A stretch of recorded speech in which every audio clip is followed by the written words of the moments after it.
At least 20 killed and scores injured in Russian missile strike on Odesa. By Christian Edwards, Maria Kostenko, and Sharon Braithwaite. Emergency services respond to a missile strike on Odesa, Ukraine, March 15, 2024. A Russian missile strike hit civilian infrastructure in the Ukrainian city of Odesa, killing at least 20 people and injuring scores of others in the deadliest attack on the Black Sea port city since the start of Russia's full-scale invasion, Ukrainian officials said Friday.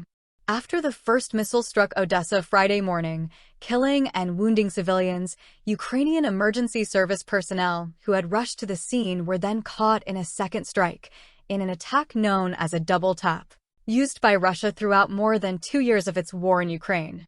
This is the first time a double attack has happened in the Odesa region, Marina Averina, a spokeswoman for the State Emergency Service in Odesa, told CNN.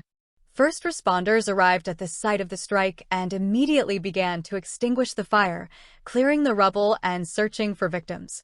And then there was a second missile strike, she said, adding that 8 rescuers had been killed. Among those killed was Denis Kolesnikov, 25, who worked at a fire station in Odesa, Averina said. The attacks come as Russians across the country are heading to the polls in carefully choreographed elections expected to deliver President Vladimir Putin a 5th term in power. Russia fired the first missile at around 11 a.m., striking a civilian building and causing a fire to break out, Ukraine's emergency services said. Rescuers arrived to extinguish the fire and search for survivors before being caught in the second strike shortly after. As well as the 20 killed, Ukraine's Prosecutor General Andriy Kostin said that at least 73 people were injured, including 7 emergency services personnel. Maria Slasovka stands outside her house near the missile strike in Odesa. Maria Slasovska, 50, who lives near the site of the strike, was at home when the missiles hit. At first our windows were still intact.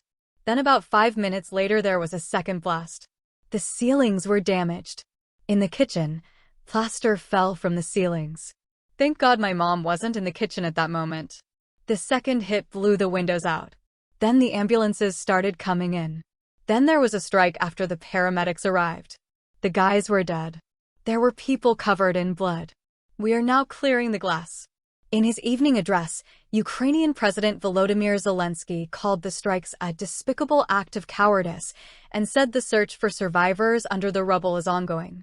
Our defense forces will do everything to make Russian killers feel our just response, he added. Broken glass is strewn across the back of an ambulance after the strikes on Odesa.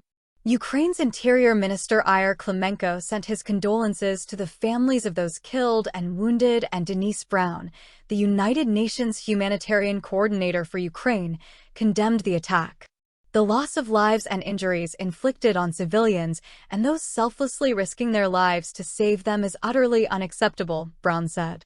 Odesa, a crucial port for Ukraine's grain exports and a major base for its navy, has sustained huge damage after months of Russian strikes. Last week, a Russian missile exploded just a few hundred meters away from a convoy carrying Zelensky and Greek Prime Minister Kyriakos Mitsotakis, the leader of a NATO member state. Both men said they were close enough to see and hear the strike. Zelensky frequently makes high-risk trips to the front lines and has welcomed dozens of world leaders to Ukraine since Russia launched its full-scale invasion. But the attack was one of the closest calls for the president. An injured man is helped away from the scene of the strike, which killed at least 14 people. After the strike, Zelensky made a renewed plea for his allies to provide more air defenses. While the U.S.-made Patriot system relatively well protects Ukraine's capital Kyiv, not all Ukrainian cities enjoy the same level of shielding. Mitsotakis called the strike a vivid reminder that there is a real war going on here.